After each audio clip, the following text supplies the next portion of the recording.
We're back, FOTB podcast. It's Noah, it's One Sock, and finally, the Premier League season is about to begin. We've been eagerly anticipating this moment, and it's finally arrived. How excited are you about the season? And obviously, we're going to touch a little bit on the rule changes as well that are coming with it. How do you feel about the whole thing? Probably not as excited as you are right now. Am I safe in saying that this is probably the most excited you've been for a new season, probably? Oh, yeah. I mean, bro, I've never seen Arsenal look like this in a preseason or at least leading up to a season ever. I mean, we spoke about the transfers and taking forever on the transfers, and this is a one season Arsenal. We're bang on it right away. Quick business, good business, get them ready and gel into the squad. Yeah, not just that, but part of that development though. well, I mean, yeah, part of that plus not just that is last season's performance up to what March before the international break, but certainly I can. I mean, I'm not excited for you, but I can echo that statement. I can hear you. I can admit it. For me, though, necessarily, right now is probably the most optimistic I could get. I know a lot of people talk about money. I mean, everyone spends money. We spend a lot of money, so there's going to be expectations. But do we look ready? Probably not yet. But I mean, I don't think we can be worse than third, meaning we would have to gazump either you or City. It's not so easy to do, right? So I will see. But enough of both of our teams. There are some new things, like you mentioned, when it comes to the rules and some regulations, at least in the Premier League. The first one, and this comes as bad news to Newcastle. I know Eddie Howe might not like me saying this, but they're not going to be able to waste time anymore. Simple as. The time that they waste is going to be added straight back to the added time at the end of the halves. And we saw that already against with your team against City. Rightfully so, and it caused a lot of dispute between the two managers. There was agreement.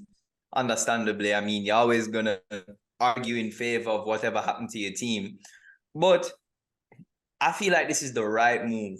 Honestly, it's about damn time because I'm tired of seeing teams just run the clock down, and then when it comes to the end, we're like plus 3 minutes, and I'm like, what? How? And they just go on playing normally, and it's like, yo, do you not remember the time when the youth kicked away the ball and he's strolling or walking back to get it? Like, Axe injured. No, all of that needs to be added right back on there so we know we get a clear assessment of who the best team was throughout the season. Every match needs to have the same amount of time in every single, in the whole season, right?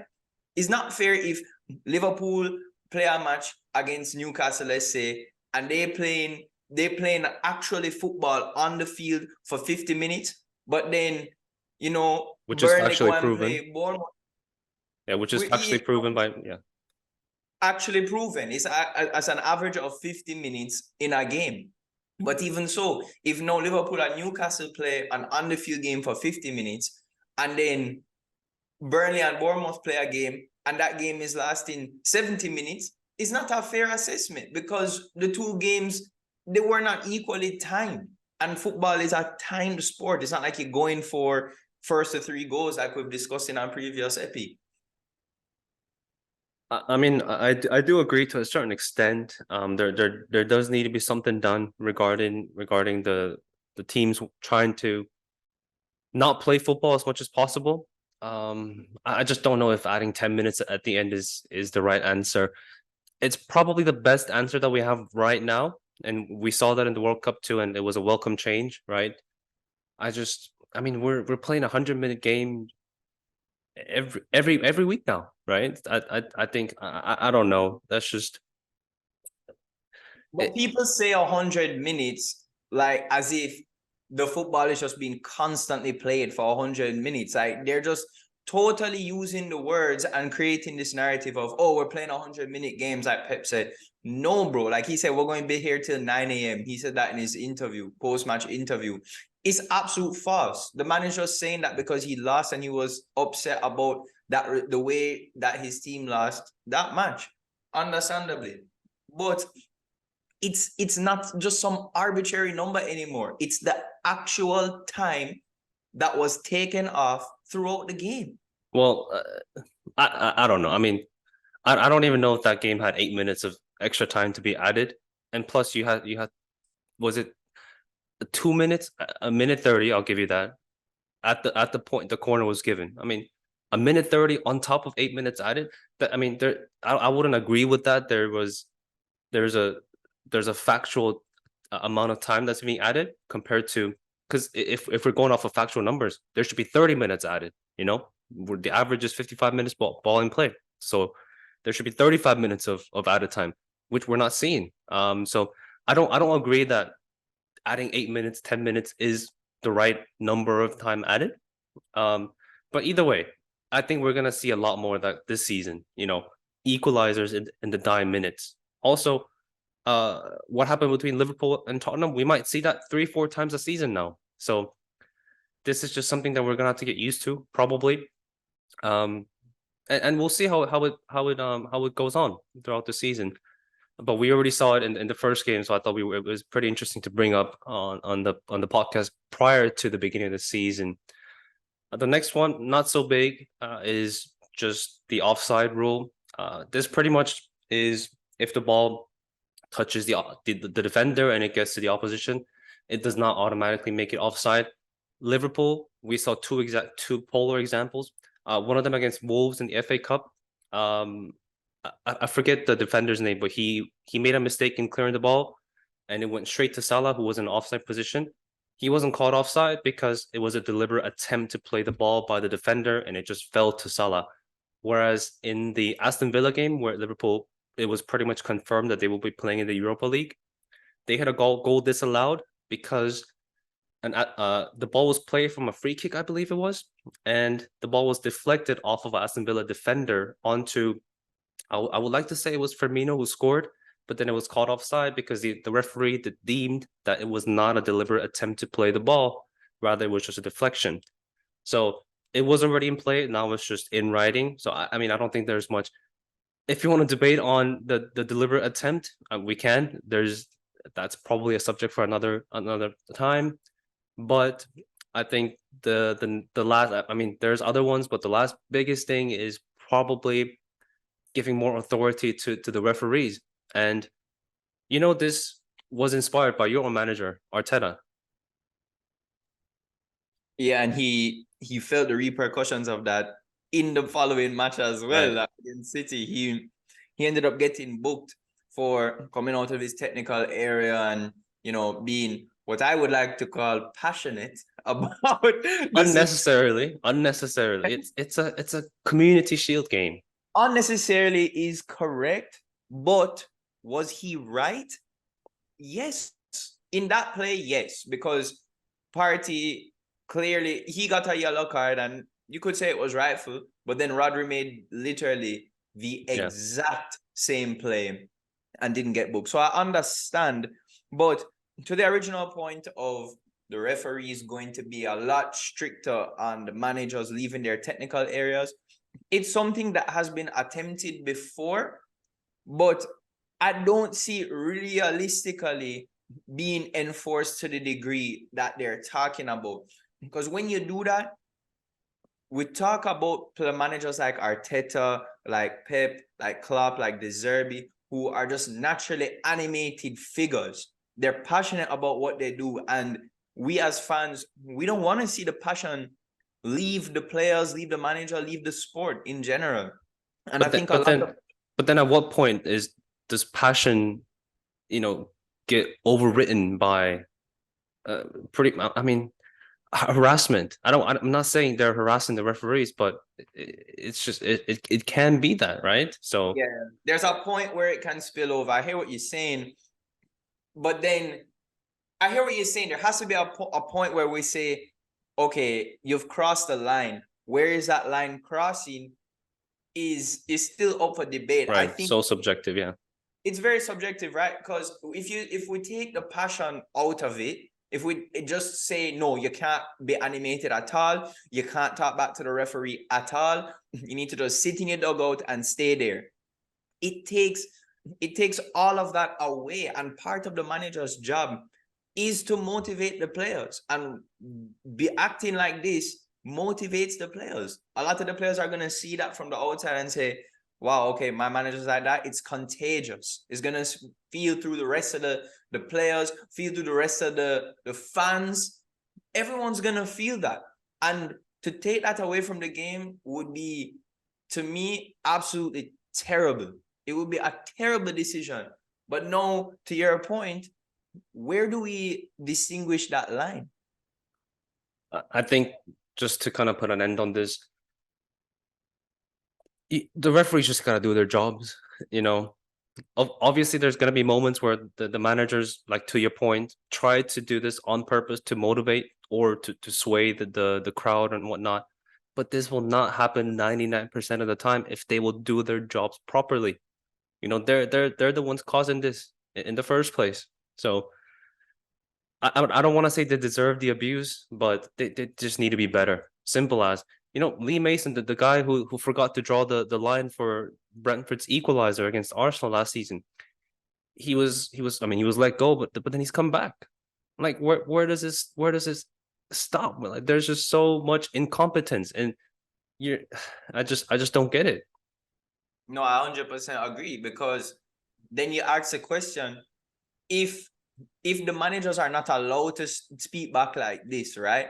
And the managers clearly, the referees clearly make an error, are the managers just expected to sit back now? I Yeah, I think they mean, have yeah, to defend their team. They and have, the players too, not just and the the players, managers. Yeah, they have a right to come out and question, why is Rodri not getting booked for that? They have a right to question that. And I think that's the only reason why Alvarez ended up getting a booking for kicking the ball away right after that, because yeah. of complaining before. You have to have that allowance or that freedom to be able to defend for your team. Yeah, I mean, it does not stop the players or the managers from doing that. It just prevents them from crowding the referee. So you would not be allowed to have 5 players surrounding the referee. But I mean, we'll see how much of this is, you know, actually abided by the players or the referees in terms of giving out punishments. One thing I would not want to see is in 1 week a referee giving out 4 yellow cards to a team, and in another week same thing happens and it just kind of goes moot. As long as there's consistency, even though I don't like it, I'm willing to accept it and see how it goes. I think that's fair. I think that's what everybody is looking for at the end of the day, right? If we're not going to get all the rules we want, all the laws that we think should be in place, everybody has different opinions, but as long as they're consistent, that's all we can ask for. You can't be giving one the benefit of the doubt and then you punish the other one.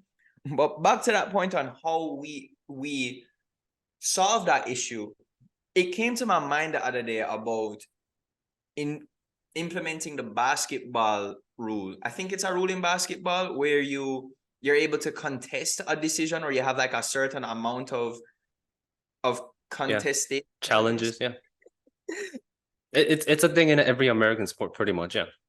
What are your thoughts about implementing that? I I like it. I like it that, you know, every team nowadays they have access to split-second video, you know, really slow down video to the point where you can actually pinpoint whether the referee was right or wrong, right? And I like it, except for the fact that it might slow the game down. I mean, how many do you set the limit at? 3, 4, 5? And it's just frankly never going to happen. That is straight up undermining the referee's authority, you know, challenging their decision. We know they don't like that.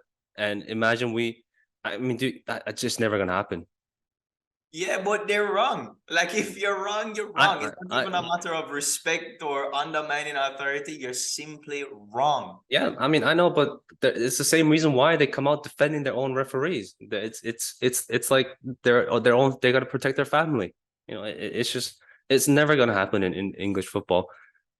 But Yeah, clearly, because they won't even interview them after the matches. yeah, although I think we will they will be releasing the audio right from the matches, the audio discussion. So that is a welcome change. We would like to see more of that in that towards a step of we call that progress in this world. Let's see. For real. Yeah, we haven't seen that Matt at all when it comes to referees. So let's see how it kind of evolves. But you know, enough of negativity around the referees. Let's talk some football. The first game of the season, what a shocker! Arsenal not playing the promoted team at their home. Yeah, Arsenal seem to always be the first match of the season. Like every single time, we always get the Friday match, and it's like, wow, we're just lights on in front of everybody. Like, tune in, watch the upset. Yeah, you know, it is true to a certain extent. Going back to this 2017, you started off Friday night against Leicester that you won 4-3, right? I think if I remember correctly. I remember that I was in Spain for that match. um, Fulham in the COVID season, 2021, and then of course last season, Crystal Palace. So three out of the last what 6 or 7 seasons, so almost 50%. And but this time it's Burnley, managed by Vincent Company, who has a statue at Manchester City. That is gonna be one awkward affair. I wonder how the fans will treat him. I feel like it will be very welcome. I feel like they'll give him a very good ovation. But the fans' ovation towards company is not important. What's important is what happens on the field of play itself. The question is, can an impressive Burnley from last season come and topple the champions? Well, they got thrashed 6-0 in the FA Cup last season. I think the question for me, I mean, I'll probably ask you too, but Burnley, frankly, I haven't played them. I haven't watched them play in the championship, but there's been a lot of teams that dominated the championship with a certain style of play that came up to the Premier League and rightfully so struggled by sticking to that style of play. Most, I guess, most known would be Norwich. You know, Norwich tried to play a certain style of play, stuck by it, and they got relegated every single time that they got promoted. What do you? I mean, do you think Burnley do have a chance to keep playing that way and survive in the Premier League, or would they have to be more practical, like almost every other promoted teams? Well, I initially would have gone for the practical choice, but I think with what we're seeing with all of, I hate saying this, it burns me to say this, but Pep Guardiola's prodigies, I guess, they all seem to be performing well, right? Arteta, company, Xavi, they're all doing well. Well, I mean, okay. Well, Xavi, okay, he won the league, but okay, He what? won Yeah. the league, but let's all right. If you want to hold him off, sure. But anyway, company has done very well for himself at Burnley, and that's not just due to luck. They've actually come in and they've instilled a whole new style of play. And I think, with that is coming the consistency and setting that standard for the team to play like that every single week and every single time and trust that. And I think from company's perspective, being the captain in Pep's squad, he's gonna remember that and he's gonna keep that mentality for himself. Now, if he's able to shift it onto the players, that's gonna be his challenge. But so far, he's proven successful. He's gotten promoted to the Premier League. So my guess is to say they're gonna come up and have a good season. One thing for sure is that they're definitely out of schedule. I think when they hired company and they brought in all these young players, they did not expect to be promoted in one season, pretty much. So let's see. I think most people have them doing, pretty much mid-table. But they're gonna obviously every team will, but they're gonna want to get off to a good start against City, put in a good performance, and hopefully avoid a 6-0 thrashing like last season. Speaking of Manchester City, I mean, Arsenal defeated them in the Community Shield, like we mentioned. They take on Nottingham Forest, who have just signed Matt Turner. Yeah, so Matt Turner's first game is looking like he's going to be at the Emirates against Arsenal, which will be absolutely hilarious. But speaking of that deal, I am so happy with how Arsenal handled this business from start to finish. I mean, signing him, every single fan was skeptical about him. And then he was shaky in his first game. Did his bits, performed a little bit for Arsenal, performed very well, in my opinion, for USA, and earned a move to Nottingham Forest. But what I rate about it is that within just one season, Arsenal were able to make a profit on this player. So hats off to that business. It's a win-win for everybody. Yeah. I guess we can discuss David Raya further if it gets finalized. Looking like it could be a good business again for Arsenal. On Forest side, if I were a Forest fan, I'll be looking for whoever was in charge of scheduling their first 7 games, because the first 3 home games for them, they play the 3 promoted sides. So Burnley, Sheffield, and Luton. Their first 4 away games, they start at Arsenal. They play Manchester United, they play Manchester City, and then Chelsea. I mean, talk about a start. I mean, we know their away form was dreadful already last season. Their home form was what kept them up. So, I mean, they could get away with 3 wins in the first 3 home games. But what sort of chances do you give Forest this season? Bro, with that start, they're definitely going to get off to a shaky start. But the way that they ended last season to keep themselves up, if they can show that same kind of spirit, I think they can stay up. Because that's going to be the difference between staying up and not, really and truly. Like those teams who play good football, like we talked about Burnley before, I think if they can do that well, they'll be able to, like you said, probably go like a mid-table. But for me with Forest, it's about that fight. And I think Matt Turner is actually a good signing for them. I think he kind of fits that level. No disrespect, honestly. I just feel like it's gonna come down to that grit and that determination for who wants it more. And hopefully for their sake, Matt Turner can kind of enlighten the team with that. Well, there is no disrespect toward Matt Turner, because that keeper spot for Nottingham Forest was occupied by Champions League winning keeper Keylor Navas. So there is no disrespect there. Moving on to no disrespect to Nottingham Forest. No, I know, yes. Yeah. These next few matches we'll probably gonna have to keep it short, but Bournemouth, who have been making pretty impressive signings. They've just signed Max Aarons. They're close to signing Alex Scott. Apparently, is a bright prodigy from the Championship side. They've signed Justin Kluivert, who's obviously Patrick Kluivert's son. They host West Ham. I think you go back 12 months ago, everybody had Bournemouth down, right, down and out. Whereas West Ham were flying. They came in 7th, right, the season prior. The situations have flipped. Do you think any of them are candidates to go down this season? Bournemouth, I think, are still a candidate, no matter what the signings have brought in. I don't necessarily just want to buy the fact that they made these signings, they're gonna stay up. I thought, even though they were close to getting relegated, I thought they played decent football at times throughout last season. So I think if they can emulate that kind of form that saw them playing some good football, I think that they can stay up. But I don't know what it is. My gut is telling me it's gonna be a tight one for them. They're gonna be struggling to stay up, and it's gonna be iffy. It's gonna be maybe even a last day type of heroics. Well, they've also brought in a new manager, Iraola from Spain. They've sacked Gary O'Neill. So I mean, I'm kind of keeping my eye on Bournemouth. I think they'll be more comfortable than last year. But West Ham, there's a power struggle, and it seems as though David Moyes has won the race, because they're signing. I mean, they've signed Edson Alvarez, who's probably the technical director's pick, but they're going for Harry Maguire. They're close to signing James Ward-Prowse. They've been linked with McTominay.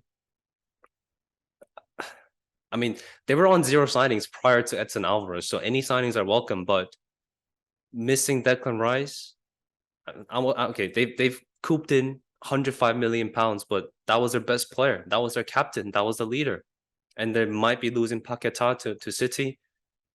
Another 100 million apparently. Right, close to it if they accept it. West Ham are, for me, in danger. That seems like a club in turmoil. David Moyes would have probably been sacked had he not won the Conference League. There's a lot of complaints from the fans, the way that they play the football. Although I could see, if they make their signings, I could see them being safe. I mean, Ward-Prowse aiming towards the head of Maguire, Zuma, Souček if he does play. I mean, that's a guaranteed 10, 15 goals a season in crucial matches, So, but I think West Ham are a club in a turmoil. Yeah, I'd have to agree. I mean, they definitely look like they're on a downward spiral. And earlier this summer, we were here talking about them potentially getting Goretzka as an option in midfield, which I think would have been an absolutely brilliant signing for them, honestly. But being as that did not come to fruition, they are just like downward spiral, as we say. I think that's a perfect way to describe it. Do you think that there's actually a chance for them to get relegated, though? I do, yeah, I do. I really do. There's a chance, you think, but I feel like the way that you're saying it sounds like you don't think that it's gonna happen, though. Yeah, I mean, I don't think that it's gonna happen, but if they're not careful, I think that they could be relegated. Speaking of relegation, yeah, I mean, speaking of relegation favorites, Luton has got to be up there. Luton, another team who's way ahead of schedule. They travel to Brighton. So two questions here: how high do you see Brighton this year, and how? I don't want to put down the team before the ball's been even kicked, but how low do you see Luton Town this year? Bro, I did a TikTok blind rankings, or not really blind rankings, but Premier League predictions essentially. And bro, I had Luton at dead last. Dead last, bro. I mean, I don't know. They can come and surprise me, but I don't see it for them. I don't see there's nothing that stands out for me that would suggest, hey, these guys have a chance. Like how Burnley were here talking about different aspects and factors as to why they could possibly come in and, spoil the party for many teams. No, like Luton, I don't see it. I mean, somebody let me know. Like, you let me know if there's any reason why we should believe that Luton actually has a chance of staying up. As far as Brighton go now, I'm confident in Brighton because we've seen it even last season and the season before. It doesn't matter how their transfer window goes. They seem to always get their players unsung. So even if Caicedo ends up leaving the club this summer, which is looking less and less likely, I still have the utmost confidence that Brighton are going to produce good football and results. Yeah, I mean, fair enough. Brighton are in the Europa League. We have to keep that in mind. They are signing some good depth up front, but their midfield, if Caicedo goes, I mean, I know they signed Dahoud and James Milner to both free transfers, but I mean, Milner's in his 53rd season, probably doesn't have the legs anymore for that. Dahoud his development has been halted in the Bundesliga. I mean, maybe Brighton do see something in him. I don't know. I don't see Brighton doing that well this season, and this is compared to their expectations from other people. I'm not saying they're gonna get relegated, but I just don't see them reaching the same heights as they did this year. Do you think the Europa League is playing a big factor in that, the European football? Mm-hmm. Yeah, certainly. Yeah. For a team like Brighton, most of the players who would have never experienced midweek football, let alone Europa League, even the big teams struggle. You cannot play Thursday, Sunday for such a prolonged period of time and expect to keep up the level of performance or the results. So I don't see Brighton reaching the same heights as last year. Sir, I mean, they could come 10th maybe. I just don't see them reaching that high in the table this year. The next two matchups, kind of interesting because Everton were flirting with relegation for 2 seasons in a row, and they haven't made any significant signings. They host Fulham. Fulham, their season depends on what happens with Saudi Arabia. They want Mitrovic and Willian, two key players from last season. Well, I tell you what, if Saudi Arabia is going to put in a bid, then they can expect some good money. It's just about the timing now. Can they get replacements in before the window ends? That's going to be the tricky part, to be honest. Everton now, they're a worry, like you said. They did sign Ashley Young, so that will be some experience at the very least. But I'm interested to see how the rest of the players come into their own. Like even like a Calvert-Lewin, they were missing for a lengthy spell last season. So can he stay fit now and provide some much needed goals and results for Everton? I think it will make a huge difference potentially. Yeah, interesting because Demarai Gray's been linked with a move to Fulham. I think he's not training because he wants that move. But they've signed Danjuma, who, funnily enough, I think he took photos at Everton and he moved to Spurs in the last minute. So it's kind of awkward. It must be awkward for him to come back. But yeah, I think Everton, I mean, like other people, I just don't see much hope in them. The only hope would probably be Sean Dyche, see what he can instill in the team, probably. I mean, it's his first full season, right? So here's a question though. We need an official answer from you though. We want something that is just a straight up prediction. okay. Do they skip past, or should I say, do they avoid the scare of relegation again? As in they get 50 points, not just 39 points and barely avoid relegation? No, as in this is make or break. This is the difference maker right here. Do Everton avoid the scare of relegation? No. I think they could go down. Really, I do. You have to let us know if you agree with that. I think a lot of people will agree with me. Everton are a shambles. It really is. It's really bad over there. I would not want to be in that situation. They've spent so much money for the club to be in that situation. Just not right. Just not right at all. You don't do it because you're Ashley Young special. Come on, bro. Pull back out the OG Aston Villa Ashley Young who got his move to Man U. Ashley Young's power from the bird shit has been 10 years now. So Ashley Young experience, okay, there's nothing he can do to change the fortune of a club that's been on the demise for so many seasons now. But enough of Everton. I think this team is kind of going under the radar for how bad their preparation is going for the Premier League. But Sheffield United, they're hosting Crystal Palace. Sheffield United, they lost two of their, I guess, best loan players from Man City, Tommy Doyle and James McAtee. We'll see if they come back on loan. But they've also sold their best player. I've heard some Sheffield United fans describe him as their best player ever. You've seen him in FIFA, Alfred Ndiaye. I'm pretty sure he was in the team of the season for a championship last season. And they've also sold Sander Berge. If you remember, he was linked to Liverpool, I think it was 2 seasons ago, to Burnley. And to Arsenal too, honestly. Yeah, to a few big teams. It's clear that their aim is to just get the Premier League money, the TV broadcasting money, and the parachute payment, because they would have gone bankrupt without this promotion.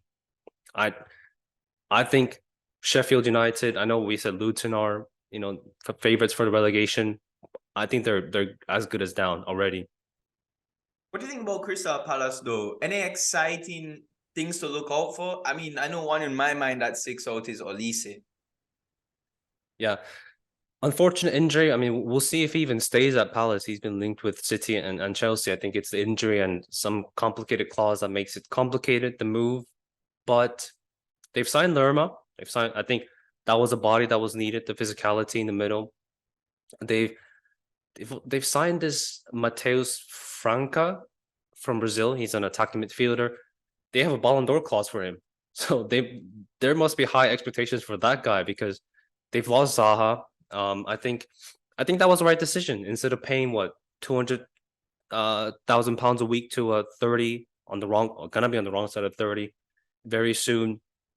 They spend that, not even that much. They spend most of that on a promising young player from Brazil, and we know that's the direction they want to go and head towards. Their attack was mainly led by Olise. Eze was scoring a lot of the goals when Roy Hodgson came back in. It's an interesting side. I think they're just probably going to coast to a mid-table finish once again. Under Roy Hodgson, it's not so exciting, right? He's a good man manager, probably not known as a best tactician, but they'll be fine. They'll be fine. That's all we have time for today. Guys, thanks for tuning in as always. We hope you enjoyed your time with us. Remember to subscribe, to leave comments, and share with your friends. Follow us on social media at FOTBpod. Don't forget to leave a review, rating, and most importantly, don't forget to turn on those notifications. Join us again next time as we discuss the highly anticipated upcoming Premier League action. Thanks again as always. See you then.